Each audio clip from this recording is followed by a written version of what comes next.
हम चर्चा कर रहे हैं यूथ से यूजीसी नेट पेपर 2 हिंदी 2004 का प्रीवियस पेपर, जिसका पहला भाग अपलोड हो चुका है, जिसमें हम 25 तक के क्वेश्चन का अध्ययन कर चुके हैं। आज हम 26वें क्वेश्चन से देखेंगे। ये दिसंबर 2004 का प्रीवियस पेपर है, यूजीसी नेट पेपर 2 हिंदी का। आइए देखते हैं इनमें कौन तार सप्तक का कवि नहीं है। ऑप्शन है ए रामविलास शर्मा, बी गजानन माधव मुक्तिबोध, सी शमशेर बहादुर सिंह और डी भारत भूषण अग्रवाल। तो इसका सही आंसर होगा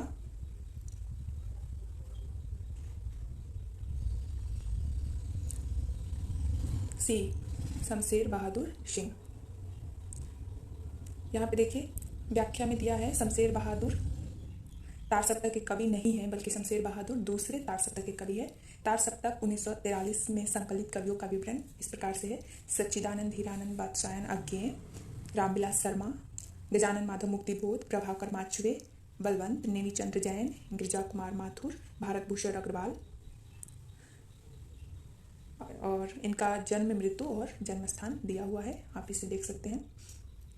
कवियों का जन्म इम्पॉर्टेंट है, क्योंकि जन्म काल के अनुसार आपको क्रम से सजाने के लिए ऑप्शन में क्वेश्चन आते हैं। तो इसके लिए जैसे अज्ञेय का जन्म 1911, रामविलास शर्मा का 1912, मुक्तिबोध 1917, प्रभाकर माचवे भी 1917, नेमीचंद्र जैन 1918, गिरिजा कुमार माथुर 1918, भारत भूषण अग्रवाल 1919।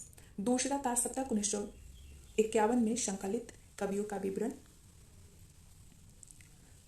शमशेर बहादुर सिंह, जिनका जन्म 1911 देहरादून में हुआ, भवानी प्रसाद मिश्र 1913 होशंगाबाद, शकुंत माथुर 1922 दिल्ली, हरि नारायण 1923 मध्य प्रदेश, नरेश मेहता 1924 गुजरात, धर्मवीर भारती 1926 इलाहाबाद, रघुवीर सहाय 1929 लखनऊ। तीसरा तार सप्तक में जो 1959 में, उनमें किन किन कवियों को संकलित किया गया? तो प्रयाग नारायण त्रिपाठी 1919 जन्म रायबरेली, मदन वात्स्यायन 1922, विजय देव नारायण शाही 1924, कुंवर नारायण 1927, सर्वेश्वर दयाल 1927, केदारनाथ सिंह का जन्म 1932, कीर्ति चौधरी 1935। चौथा तार सप्तक जो 1979 में है, उसमें किन किन कवियों को संकलित किया गया है? तो उसमें अवधेश कुमार है, राजकुमार कुंभज है, स्वदेशी भारती है, नंद किशोराचार्य है, सुमन राजे है, श्री राम शर्मा है, राजेंद्र किशोर है। नोट में दिया है चारों सप्तकों के संपादक सच्चिदानंद हीरानंद वात्स्यायन अज्ञेय है। सप्तक 7 कवियों का संकलन है। सप्तक इसलिए कहा गया क्योंकि उनमें 7 कवियों का संकलन किया गया है, और 4 सप्तक हैं, चारों के संपादक अज्ञेय हैं। और ये इंपॉर्टेंट है कि प्रथम सप्तक में किनको शामिल किया गया, द्वितीय में कौन कौन कवि है, तृतीय में कौन कवि, और उनका जन्म काल, ये इंपॉर्टेंट है। अगला है 27 नंबर क्वेश्चन। अब आ गया काव्य शास्त्र एवं आलोचना से। नील परिधान बिच खिला मृदुल अधखुला अंग, खिला है जो बिजली का फूल, मेघ वन बिच गुलाबी रंग। इन पंक्तियों में कौन सा अलंकार है? ऑप्शन है ए उपमा, बी उत्प्रेक्षा, सी रूपक और डी दृष्टांत। तो इसका सही आंसर है बी उत्प्रेक्षा। यहाँ पे व्याख्या दिया है: उत्प्रेक्षा अलंकार जब उपमेय में उपमान की संभावनाओं या कल्पना कर ली जाए, तब उत्प्रेक्षा अलंकार होता है। नील परिधान बिच सुकुमार, खिला मृदुल अधखुला अंग, खिला है जो बिजली का फूल, मेघ वन बिच गुलाबी रंग। इसमें उत्प्रेक्षा अलंकार है। 28 नंबर प्रश्न है: विखंडन की अवधारणा का संबंध किस वाद से है? ऑप्शन है ए आधुनिकतावाद, बी संरचनावाद, सी नई समीक्षा और डी उत्तर आधुनिकतावाद। तो इसका सही आंसर होगा डी उत्तर आधुनिकतावाद। विखंडन की अवधारणा उत्तर आधुनिकतावाद से संबंधित है। व्याख्या में सिद्धांत, प्रवर्तक और अवधारणा दिया गया है। विखंडन का सिद्धांत यानी विखंडनवाद, प्रवर्तक है जाक देरिदा, और अवधारणा उत्तर आधुनिकतावाद का है इसका संबंध। संरचनावाद के प्रवर्तक है बीको, नई समीक्षा के प्रवर्तक है टी.एस. एलियट और आई.ए. रिचर्ड्स, और इसका संबंध है नव अभिजात्यवाद से। अगला प्रश्न है 29 नंबर। निम्नलिखित में से अर्थालंकार कौन सा है? ऑप्शन ए प्रतिवस्तुपमा, अनुप्रास, यमक, वक्रोक्ति। तो इसका सही आंसर होगा ए प्रतिवस्तुपमा।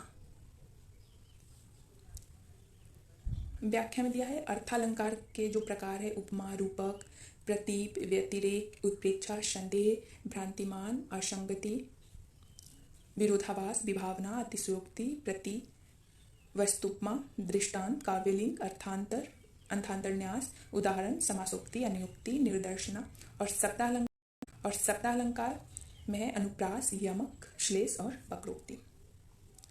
30 नंबर प्रश्न है, छायावाद राष्ट्रीय सांस्कृतिक जागरण की काव्यात्मक अभिव्यक्ति है। छायावाद का सीधा संबंध स्वाधीनता आंदोलन से है। इनमें से अ और ब दोनों सही है, अ गलत और ब सही है, अ पूर्णतः और ब अंशतः सही है, अ और ब दोनों अंशतः सही है। तो इसका सही आंसर होगा डी।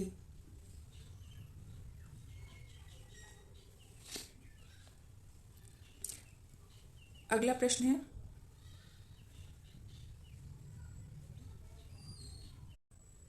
उनतीस नंबर प्रश्न का व्याख्या दिया है। छायावादी युग में ही एक धारा, राष्ट्रीय सांस्कृतिक धारा,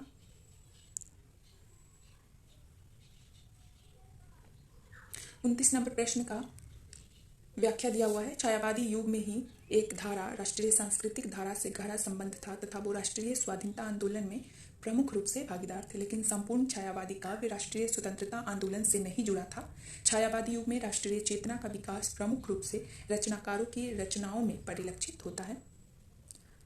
अगला प्रश्न है 31 नंबर, अनुभूति की प्रामाणिकता नई कहानी आंदोलन का प्रमुख आग्रह था। ब इस आंदोलन का आरंभ व्यक्ति केंद्रित कहानी के विरोध में हुआ था। इनमें से अ और ब दोनों सही है, अ अंशतः और ब पूर्णतः सही है, अ सही और ब अंशतः सही है, अ और ब दोनों अंशतः सही है। तो इसका सही आंसर होगा ए।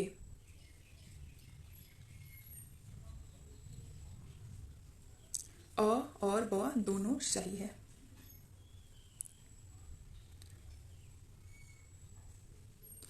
व्याख्या दिया है, अनुभूति की प्रामाणिकता नई कहानी आंदोलन का प्रमुख आग्रह था। साहित्य में अनुभूति का तात्पर्य यह है कि साहित्य द्वारा सामाजिक, प्राकृतिक तथा आध्यात्मिक कल्पनाओं की अनुभूति करके उसे यथार्थवाद में परिलक्षित करना होता है। यह सामाजिक होता है। यह आंदोलन व्यक्ति केंद्रित नहीं होता। इस कहानी आंदोलन का विकास व्यक्ति केंद्रित कहानी के विरोध में हुआ था। 32 नंबर प्रश्न है, अ रेखाचित्र और संस्मरण के बीच की विभाजक रेखा बहुत सूक्ष्म है। ब ये दोनों परस्पर अंतर्मुक्त हो जाते हैं। इनमें से अ ब दोनों सही है, ब सही अ गलत, ब दोनों गलत, अ और ब दोनों गलत, यहाँ पे मिस्टेक हुआ है। अ सही, ब अंशतः सही। तो इसका जो सही आंसर होगा वो होगा ए, अ और ब दोनों सही है। व्याख्या दिया है इसका, रेखाचित्र और संस्मरण के बीच की विभाजक रेखा बहुत सूक्ष्म है। रेखाचित्र अंग्रेजी के स्केच का हिंदी पर्याय है, जबकि संस्मरण लेखक की स्मृति पर आधारित होती है। रेखाचित्र एवं संस्मरण दोनों परस्पर अंतर्मुक्त हो जाते हैं। अगला प्रश्न है, निम्नलिखित भाषाओं के विकास का सही अनुक्रम बताइए। ऑप्शन है प्राकृत, पाली, अपभ्रंश और हिंदी। पाली, प्राकृत, अपभ्रंश, हिंदी। पाली, प्राकृत, पाली, अपभ्रंश, प्राकृत, हिंदी। अपभ्रंश, प्राकृत, हिंदी और पाली। तो इसका सही आंसर होगा बी, पाली, फिर प्राकृत, फिर अपभ्रंश और फिर हिंदी। 33 नंबर प्रश्न का व्याख्या है, हिंदी भाषा का विकास क्रम। सबसे पहले संस्कृत 1500 ईसा पूर्व से 500 ईसा पूर्व, फिर पाली 500 ईसा पूर्व से 1 ईस्वी, फिर प्राकृत 1 ईस्वी से 500 ईस्वी, अपभ्रंश 500 ईस्वी से 1000 ईस्वी, हिंदी 1000 ईस्वी से अब तक। तो ये क्रम याद रखिए, सबसे पहले संस्कृत, फिर पाली, फिर प्राकृत और फिर अपभ्रंश, उसके बाद हिंदी। ईसा पूर्व और ईस्वी दोनों ध्यान में रखिएगा। अगला प्रश्न है, निम्नलिखित कवियों का सही कालक्रम बताइए। ऑप्शन है सरप्पा, सोमप्रभु, शूरी, गोरखनाथ और हेमचंद्र। तो इसका सही आंसर हम देख लेते हैं एक ही बार। सही आंसर इसका होगा सी। सबसे पहले सरप्पा, उसके बाद गोरखनाथ, फिर हेमचंद्र, फिर सोमप्रभु, शूरी और फिर इनका समय देख लेते हैं। सरप्पा 769 ईस्वी राहुल संकृत्यायन के अनुसार, गोरखनाथ 845 ईस्वी राहुल संकृत्यायन के अनुसार, हेमचंद्र 1088 ईस्वी यानी कि 12वीं शताब्दी और सोमप्रभ सूरी 13वीं शताब्दी के हैं 1184 ईस्वी। अगला प्रश्न है, इन कवियों में सही कालक्रम का निर्देश कीजिए। चिंतामणि, केशवदास, मतीराम और पद्माकर। तो यहाँ पे हम देख लेते हैं। सबसे पहले है केशवदास, फिर चिंतामणि, फिर पद्माकर और फिर मतीराम। चिंतामणि सबसे पहले केशव, इसमें ऑप्शन में है ही नहीं, यहाँ पे गलत है। ऑप्शन जो दिया है क्वेश्चन का वो गलत है, तो हम ये देख लेते हैं। सबसे पहले केशव है 1555 ईस्वी, फिर चिंतामणि 1609 ईस्वी, फिर मतीराम 1617 ईस्वी और फिर पद्माकर 1753 ईस्वी। अगला प्रश्न है सही कृति क्रम को पहचानिए। इसमें भी प्रकाशन वर्ष के अनुसार इसको पहचानना है। तो इसका सही आंसर जो होगा वो ए होगा। सबसे पहले पल्लव 1928 ईस्वी, उसके बाद है गुंजन 1932 ईस्वी और उसके बाद युगांत 1936 और उसके बाद युगवाड़ी 1939 ईस्वी। यहाँ पर इसका व्याख्या देख लेते हैं। प्रमुख छायावादी कवि तथा प्रकृति के सुकुमार कवि सुमित्रानंदन पंत का जो समय है 1900 से 1977 ईस्वी, तो इनका 1900 ईस्वी जन्म याद रखिए। इनकी रचनाओं का क्रम है सबसे पहले उच्छ्वास 1920, ग्रंथि 1920, बीड़ा 1927, पल्लव 1928, गुंजन 1932, युगांत 1936, युगबाड़ी 1939, ग्राम्या 1940, स्वर्ण किरण 1947, स्वर्ण धूलि 1947, युगपथ 1949, उत्तरा 1949, बाड़ी 1958 और कला और बूढ़ा चांद 1959, अतिमा 1955, लोकायतन 1964, सत्यकाम 1975 और चिदम्बरा 1968। इसके लिए इन्हें भारतीय ज्ञानपीठ पुरस्कार मिला है। अगला प्रश्न है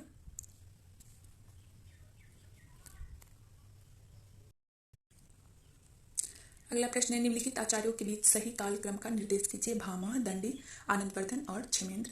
तो हम इसका आंसर देख लेते हैं। तो इसका आंसर होगा डी। सबसे पहले भरत, फिर भामा, फिर कुंतक, फिर जगन्नाथ। ये सही क्रम में आता है। बाकी जो 3 क्रम दिया गया है वो सही नहीं है। तो यहाँ पे व्याख्या में देखिए, भरत मुनि प्रथम द्वितीय शताब्दी के हैं। इनकी प्रमुख जो रचना है नाट्यशास्त्र है। भामा 6वीं शताब्दी के पूर्वार्ध का है। इनका जो प्रमुख रचना है काव्य अलंकार। कुंतक 10वीं शताब्दी के उत्तरार्ध के हैं। इनका जो प्रमुख रचना है वक्रोक्ति जीवितम। और पंडित जगन्नाथ 17वीं शताब्दी के उत्तरार्ध का है और इनकी प्रमुख रचना रस गंगाधर है। आचार्य भरत मुनि ने नाट्यशास्त्र को पंचम वेद भी कहा है। आचार्य भरत मुनि ने नाट्यशास्त्र को पंचम वेद कहा है। कुंतक को वक्रोक्ति संप्रदाय का प्रवर्तक माना जाता है।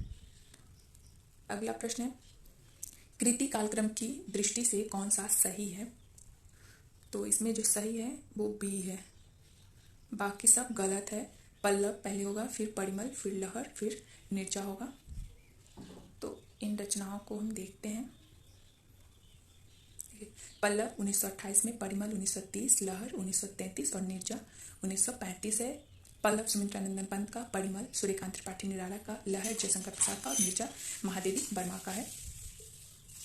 बाकी जो 3 ऑप्शन जो गलत है उसका भी यहाँ पे रामचंद्रिका 1601 ईस्वी, ललित राम 1661 ईस्वी, जगत विनोद 1803 ईस्वी, बिहारी सतसई 1662 ईस्वी,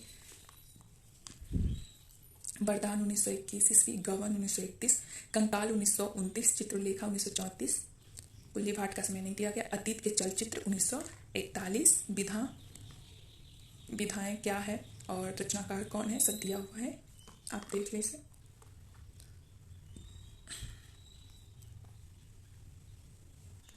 माटी की मूर्ति 1946 ईस्वी, रामवृक्ष रेणीपुर का रेखा चित्र है और पथ के साथ ही 1956 ईस्वी महादेवी वर्मा का संस्मरण है।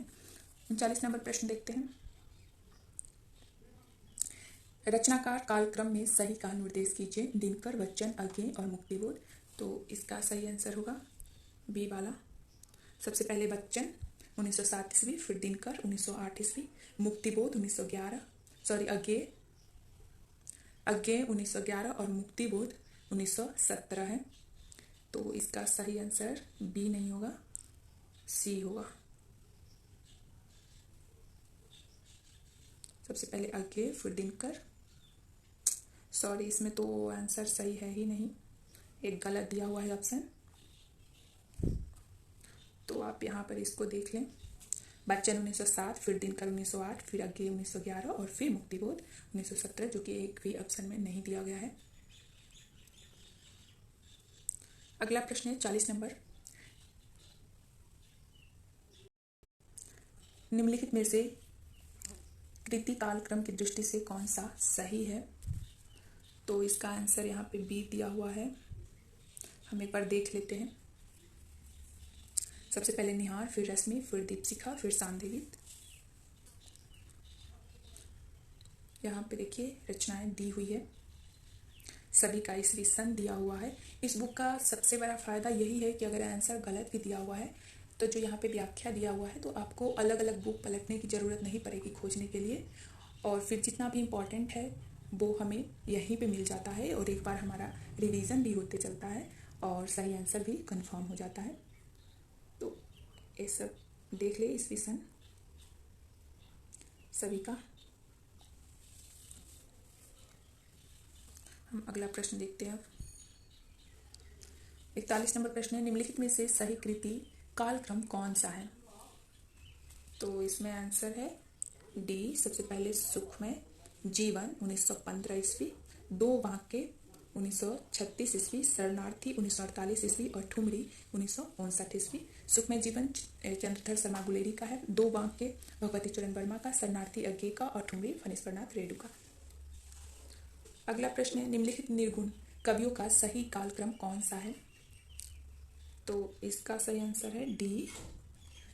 कबीरदास 1998 ईस्वी, दादू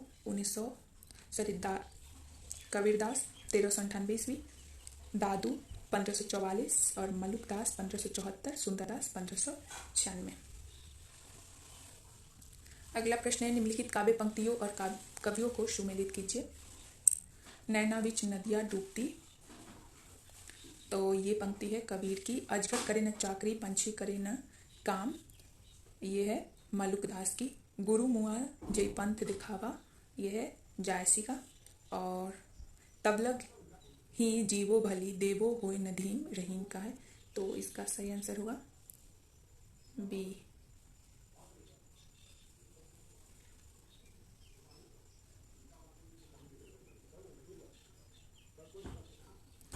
अगला प्रश्न है 44,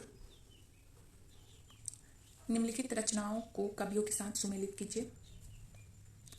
तो मृगावती कुतुबन, मधुमालती मंझन, चंदायन मुल्ला दाऊद अखरावट जायसी चित्रावली उस्मान। समय मृगावती 1501, मधुमालती 1545, चंदायन 1379 और चित्रावली 1613। इसका सही आंसर सी। अगला प्रश्न है, निम्नलिखित में से अध्यायों के नाम और रचनाओं को सुमेलित कीजिए। तो समय पृथ्वीराज रासो का, कांड रामचरितमानस का, खंड पद्मावत का और सर्ग साकेत का। तो इसका सही आंसर ए।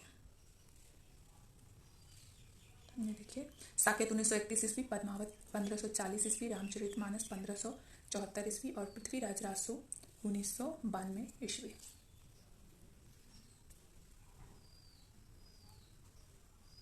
अगला प्रश्न है, निम्नलिखित ग्रंथों को आलोचकों के साथ सुमेलित कीजिए। बिहारी सतसई पद्म सिंह शर्मा, देव और बिहारी कृष्ण बिहारी मिश्र, बिहारी विश्वनाथ प्रसाद मिश्र और बिहारी और देव लाला भगवान देन।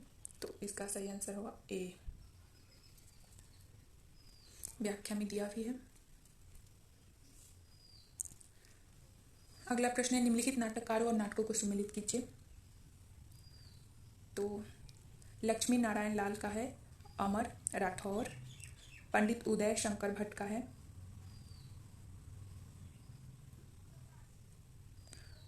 अमर राठौर जो है वो चतुरसेन शास्त्री का है, और कर्तव्य सेठ गोविंद दास का, और राक्षस का मंदिर लक्ष्मी नारायण लाल का, विक्रमादित्य उदय शंकर भट्ट का। तो इसका सही आंसर सी।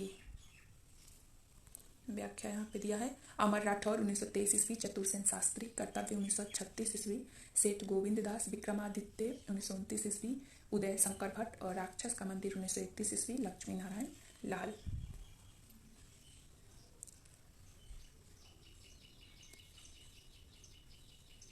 यहाँ पे निम्नलिखित अनुच्छेद को पढ़कर प्रश्नों के उत्तर दीजिए। तो इसे हम छोड़ देंगे। अब जो सारा प्रश्न है उसी को पढ़कर देने का है। चलिए इसे भी पढ़ लेते। प्रसाद जी अपने युग की राष्ट्रीय भावनाओं को प्रतिबिंबित करते थे, पर उनका इतिहास बोध सिर्फ भावात्मक नहीं था।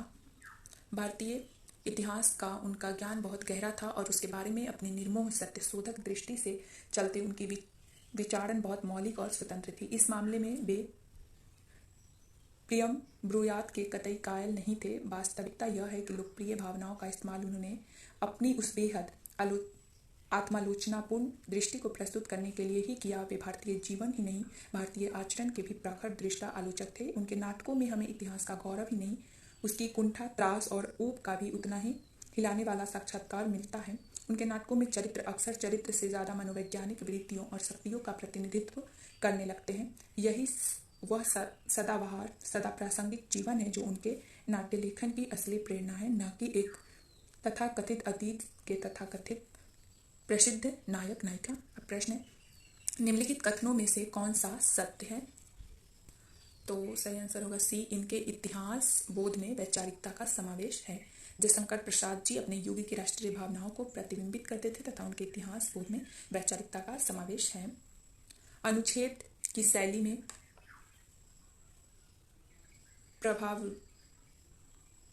प्रभावव्यंजकता है। जयशंकर प्रसाद द्वारा लिखित नाटकों के अनुच्छेद की शैली में इतिहास तथा राष्ट्रीय भावनाओं का विवेचना एवं विश्लेषण प्रमुख रूप से पाया जाता है। अंतिम और 50 नंबर प्रश्न है, अनुच्छेद का लक्ष्य है, तो इसका होगा प्रसाद की राष्ट्रीय सांस्कृतिक चेतना से परिचित कराना। जयशंकर प्रसाद द्वारा नाटकों में अनुच्छेद का लक्ष्य राष्ट्रीय सांस्कृतिक चेतना से परिचित कराना है। तो आज के लिए इतना ही। अगले वीडियो में हम 2005 का पेपर देखेंगे। वीडियो उपयोगी लगा हो तो लाइक जरूर करें और यदि चैनल पे नए हैं तो सब्सक्राइब कर दें।